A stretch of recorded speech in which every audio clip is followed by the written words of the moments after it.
Kalau kita baca koran-koran atau di sosmed, itu sekarang kita bisa melihat ada tren tanda kutip hijrah itu. Ada hijrah festival macam-macam itu. Lalu ada banyak yang muncul pertanyaan, terutama dari mereka yang ingin hijrah tetapi takut dengan masa depan.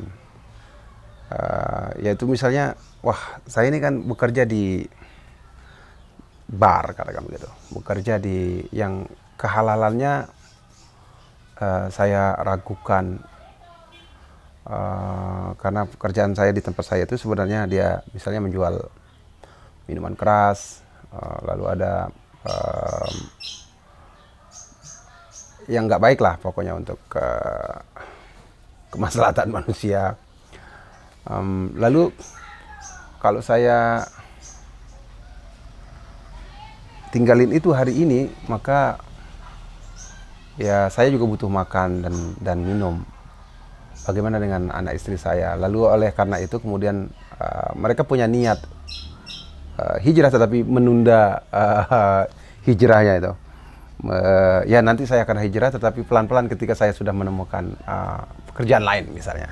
Itu yang kira-kira begitulah. Banyak yang menanyakan kepada saya. Lalu sebenarnya di banyak kitab fikih itu ada bab meninggalkan sesuatu karena Allah ya, gitu ya. Nah, tetapi di dalam Al-Quran ada satu kisah yang sangat menarik sebenarnya, yang berkaitan dengan meninggalkan sesuatu karena Allah, lalu Allah ganti pasti akan ganti dengan yang lebih baik. Ada satu episode di mana digambarkan di dalam surat As-Sad. Surat As-Sad itu surat ke-38, dimulai dari ayat 30. Disebut bahwa wa wahabna li Dawud Sulaiman ni'mal abd innahu awwab. Kami anugerahkan kepada Daud seorang anak yang luar biasa namanya Sulaiman. Dialah sebaik-baik hamba kami. Dan dia suka bertaubat, si Sulaiman itu, kata Allah memuji tentang perilaku attitude dari Sulaiman.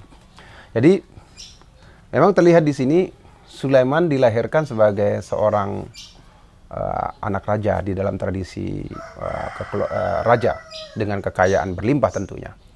Lalu dijelaskan oleh Allah, idh uridu alaihi bil asyi safinatul jihad. Suatu sore dihadapkan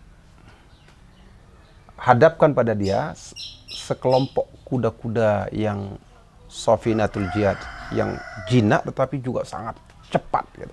Jadi bisa diperintah itu dengan, kalau hari ini kita melihat ada tren orang kaya, simbol orang kaya di Eropa itu adalah orang pemilik kuda, dan di mana kuda-kuda yang mahal itu adalah kuda-kuda yang sangat jinak, yang bisa diperintah misalnya jalan dengan satu kaki, berdiri, lalu duduk, ya pokoknya mengikuti perintah dan sehat. Tentu ini menjadi sebuah kebanggaan, prestasi tersendiri. Nah, lalu Sulaiman juga sebagai seorang manusia biasa, dia mengakui itu. Di dalam ayat berikutnya itu dia mengakui ini ahbabtu hubbal khairi an zikri rabbi hatta tawarat bil hijab, katanya. Jadi saya menyukai yang baik-baik ini. Saya sungguh menyukai hal-hal yang cantik-cantik, yang baik-baik. Seperti kuda ini saya suka. Tetapi karena kesukaannya itu, karena parade kuda di sore itu, dia terlupa untuk berzikir hatta tawarat bil hijab, sampai kemudian matahari terhijab, tertutup. Nah, para mufassir menyebut bahwa itu Nabi Sulaiman lupa sholat asar. Ada juga yang mengatakan sebenarnya itu bukan terlupa, cuman dia terlambat gitu. Dia terlambat untuk melakukan sholat asar. Jadi dia melakukan sholat asar itu di waktu hampir menjelang maghrib. Tetapi kemudian apa yang terjadi karena lupanya itu, Allah kemudian apa kata si Nabi Sulaiman itu setelah itu? Nabi Sulaiman segera menyadari kesalahannya, kemudian dia mengatakan, "Ruddu alayya fatafiqa masham bisuki wal a'naq." Hadirkan kuda-kuda itu ke depan saya, lalu akhirnya ada yang mengatakan dia mengelus tengkuk dan kaki kuda itu, tetapi para mufasir menjelaskan bahwa itu ada yang mengatakan bahwa kuda-kuda itu ada yang dilepas, tapi ada yang mengatakan kuda-kuda itu disembelih lalu dibagikan dagingnya untuk para fakir miskin. Yang pada intinya adalah sebenarnya Sulaiman menyesali perbuatan itu dan dia merasa bahwa kuda-kuda tadi itu bisa menghalangi dia. Kuda-kuda itu adalah menjadi sesuatu yang bisa membuat dia lalai di dalam berzikir, lalai di dalam mengingat Allah Subhanahu wa taala.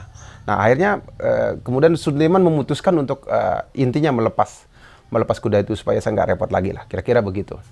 Nah, lihat apa yang terjadi berikutnya di ayat itu. Kemudian Allah menegur Sulaiman dengan cara walaqad fatanna Sulaiman wa alqaina ala kursihi jasadan tsumma anab. Dia dibuat lumpuh oleh Allah, kemudian dia berdoa. Nah, apa yang terjadi setelah itu? Jadi ternyata Allah kemudian melanjutkan ayat ini yang luar biasa. Fasakhkharna lahu riha tajri bi amrihi rukha'an haitsu asab. Lalu kami tundukkan angin buat Sulaiman itu. Jadi dia akhirnya menjadi avatar penunggang angin Sulaiman yang tajri bi amrihi, dia berpergian di bawah kendalinya, dia mengalir di bawah, bertiup di bawah kendalinya, ruhoan haitsu asab, kemana saja dia mau pergi si Nabi Sulaiman. Jadi dari kisah ini kita belajar bahwa meninggalkan sesuatu, Sulaiman meninggalkan melepas kuda-kuda itu karena dianggap bisa melalaikan dia dari berzikir kepada Allah, justru kemudian Allah mengganti dia dengan tunggangan yang lebih baik, yaitu angin, di mana angin itu bisa membawa Sulaiman ke mana saja. Angin itu tidak perlu dicarikan rumput, tidak perlu dirawat, tidak perlu dibuatkan kandang, dia tidak mengenal sakit, dan dengan kecepatan yang tentu lebih cepat dari kuda yang di ayat lain disebut bahwa kalau dia berpergian dengan angin itu, Sulaiman pada pagi hari itu setara dengan sebulan perjalanan darat dengan kuda, lalu sore juga sebulannya. Jadi kalau dia mengandari sehari, maka Sulaiman itu sama dengan kecepatan orang buat perpergian selama 2 bulan. Jadi dari kisah ini kita belajar itu bahwa meninggalkan sesuatu karena Allah itu pasti Allah ganti dengan yang lebih baik. Wallahu a'lam.